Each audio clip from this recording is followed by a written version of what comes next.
Hey friends, today I'm in Singapore for an architecture festival to show you the latest trends in architecture. Let's dive in.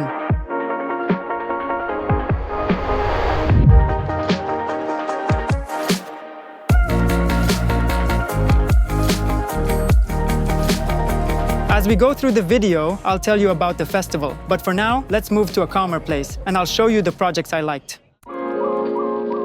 A long-term trend is sustainability. So, what's trending specifically in eco-friendly design? For example, green roofs. You can transform your building's rooftop by adding greenery. If planting an actual lawn on your roof isn't possible, you can use freestanding planters with plants. Adding lots of greenery indoors is also a big trend. Just place potted plants around your space. Artificial plants are now so realistic that you can't tell them apart from real ones. For example, in our project in the skyscraper, where the client loves to travel, we use these plants. Honestly, I was pleasantly surprised they even have dry leaves, and they look incredibly lifelike. Next is architecture that blends into the landscape. If you're building or renovating a home, you can integrate it into the natural surroundings. The idea is minimal interference, creating a seamless connection with nature. There's also a trend for graphic architecture that contrasts but still integrates with the landscape. For example, it might mimic natural elements like rocks but with angular graphic shapes. It blends in on one hand, but also adds a touch of contrast. The next point is living closer to nature. That's why eco-friendly styles like Japandi or Balinese design are so popular, for example, the one behind me right now.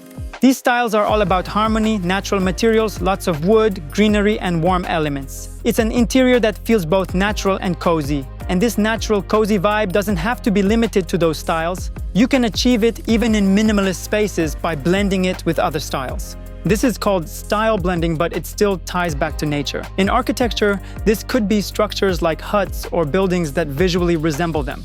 It could include bamboo elements or bamboo-inspired architecture. You can even recreate a piece of natural architecture on your property without rebuilding the entire house. It creates a contrast where you have natural elements like a small wigwam, treehouse, or something similar alongside your main home.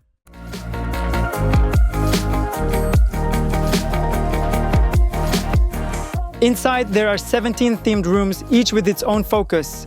Every 20 minutes, architects present and defend their projects. After that, the jury picks the best ones in different categories.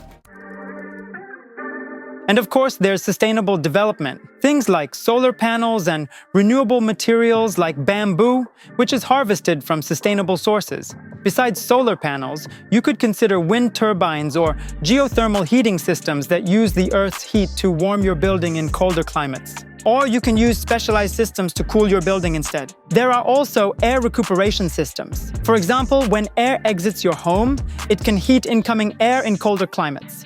Conversely, if the outside air is warm, it can be cooled using the outgoing air from your house. Thus, electricity is saved and resources are conserved to make the house the desired temperature. Recycling and the use of secondary materials. This can include restored furniture in interiors or, like in our villa project, made from an airplane fuselage, where the entire building is a former aircraft. We only worked on the interior finishes. No need for structural elements or building blocks since we already had the frame. Let's now move on to shapes. Currently, what shapes are popular? Small structural elements like slats or beams can create parametric, unique forms on your facade. These are mounted on the exterior. There can also be decorative mounted facades with patterns. These are especially relevant for urban settings, where you may need to shield your windows for privacy from neighbors. Speaking of building shapes, large sliding walls can also add privacy between rooms. Plus, they create a striking visual effect by expanding the perceived space. So, here's a little quiz for you. This project was done by our studio. Can you guess the size of this house in square feet? Leave your guesses in the comments. External structures with greenery. For instance, you could transform a garden into a vertical space. Imagine scaffolding covered in plants. Now imagine that these scaffolds are like corridors around your building, and along these corridors there is a large number of green plants. For example, you could wrap your building in metal structures to create a unique and eye-catching design. The most interesting thing, my friends, is that architects from all over the world gather here. Among the people who create buildings and shape our future, there are no borders, no countries. Everyone communicates and exchanges experiences with each other. That's why it's so great that the world is so diverse and international, allowing elements of different cultures to be brought into architecture. Let's move on to one of the hottest and most debated topics: national identity in architecture and interior design. Currently, Arab architecture is becoming increasingly prominent, especially in developing countries. This happens due to the migration of a large number of Arab people to developed countries, especially in the West. Gradually, more and more Arab culture influences us, which is evident in both architecture and interior design. These motifs are becoming dominant. And of course, the conflicts that unfortunately occur all over the world, such as wars, also have an impact. Depending on the country, there is often a demand for cultural identification. In Ukraine, a large number of buildings and architectural structures reminiscent of local temples and traditional old buildings are emerging. In Russia, there is also a demand for identification, leading to projects in the new Russian style. What happens in our world is reflected in interior design and architecture, creating trends. Let's now talk about zoning and the vertical use of space. Many buildings are becoming multi-level, and what's fascinating is that this applies to both large and small structures. In other words, zoning is shifting from horizontal to vertical planes. This also applies to interiors, where multi-level designs are emerging. Multi-level interiors are fascinating to walk through and explore. Outside each room, there are interactive monitors where you can explore various projects. Just tap on them to see the details. Check this out. This is an architecture firm from Russia that designed a cultural center in Saudi Arabia. Another interesting technique used in the architecture of large buildings is block-based design, where one block appears to sit on another, and then on a third or fourth, creating a unique figure made of these blocks. And the most interesting part is that there is a single building structure, but within it are inserted one block, a second block, a third block, a fourth block. It creates the impression that you live in a building where each block is an apartment. In the future, such houses will become popular. When it comes to large-scale architecture or public spaces, an observation tower is often included. It serves as an additional point of attraction where people can go to enjoy a view. You can build a small tower on your property, for example, to create a living area. You could go up there and have a cozy space to enjoy a cup of tea in the evening while admiring a beautiful view, if your property offers one. Another crucial point is the multifunctionality of spaces. For example, I visited a friend whose apartment is entirely furnished with items made on a 3D printer. He has 3D printers at home, and one interesting idea he had was a modular sofa made of separate blocks that can transform depending on the need. It can be a double-sided sofa, or the blocks can be rearranged to form seating for a large group with someone in the center playing the guitar or singing. That's why modular spaces are so important and necessary. Next point, continuing with modularity and the ability to transform spaces. For instance, you can have two functions in the same area, achieved with transformer furniture. For example, when you have a desk that folds away and in the same spot a bed appears. By the way, guys, today there are many country houses showcased here, which have already been completed, specifically this year, but there are also projects that will be built in the near future. So you can see both interesting solutions that have already been implemented and designs that will be popular in the future, which are just about to be constructed.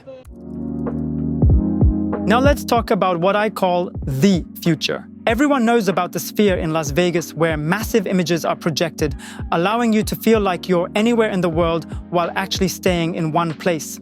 This incredible sphere is inspiring the design of more and more similar spaces, and these concepts are trickling down from large public spaces into residential settings as technology becomes more affordable. For example, exhibition display screens that were once extremely expensive are now much cheaper. Such technologies are increasingly found in interiors, allowing you to turn an entire wall or part of your space into a digital feature. Projectors, once considered a luxury, have become cheaper, and now powerful ones that work even in daylight are affordable and can be integrated into interiors. The world is transforming, and digital technologies are penetrating architecture and interior design, significantly influencing aspects like the color schemes of homes. For instance, if your apartment is all white, you can use projectors and lighting to completely transform its look. Continuing the topic of digitalization, this includes various geometric shapes, such as arches, but transformed. For example, compressed arches are now becoming popular in both building architecture and interior design. It's as if the arch was taken into a computer program and compressed. In other words, different proportions. This process of digitalization in architecture and interior design has actually been ongoing for quite some time. And of course, space. A large number of sci-fi movies and the significant Star Wars culture are inspiring a growing number of buildings and architectural designs that are gaining popularity in the form of spaceships and federations. Architecture of this style and these forms is currently being widely developed in Saudi Arabia. In Neom City, for instance, there are numerous futuristic projects featuring elements that look like they're straight out of the future. And of course, buildings inspired by the movie Dune. If you're feeling tired, you can relax and play with Lego. Look at those big tables. They're perfect for building your own little architectural masterpiece.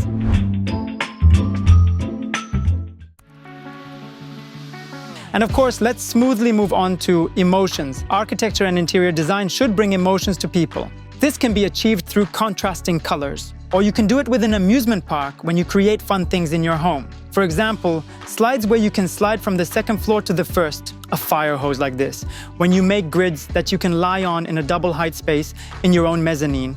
You make a grid like this and you can lie on it. Of course, architecture and interior design should be connected to the environment. If you have a modern style building, the interior can contrast with a classic style, but it should match the building. And of course, if you're building a house, you need to see what your neighbors have and how it connects with the landscape that exists now and how it fits into the surroundings so the space looks harmonious. Remember the house with protruding beams and elements? Its size is about 2,150 square feet. But visually, it looks much larger, about 5,380 square feet, thanks to the architecture extending into the lot. The outdoor space is styled to flow seamlessly with the interior.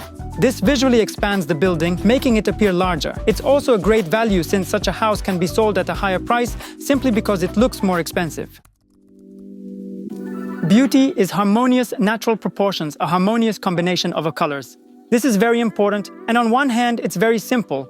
But for people who are not connected to art, architecture, or interior design, it's hard to understand how beauty is built. Beauty, in fact, is logic. The combination of colors is also logic. There are certain rules, and it's best to turn to a professional who will make it beautiful, functional, and cool, or at least consult with you on what's good and what's not. And of course, develop your visual knowledge, watch channels like ours where we make this content. Give them likes, recommend this video, share it with friends. That's it. I hope you enjoyed this video. See you in the next one. Bye-bye.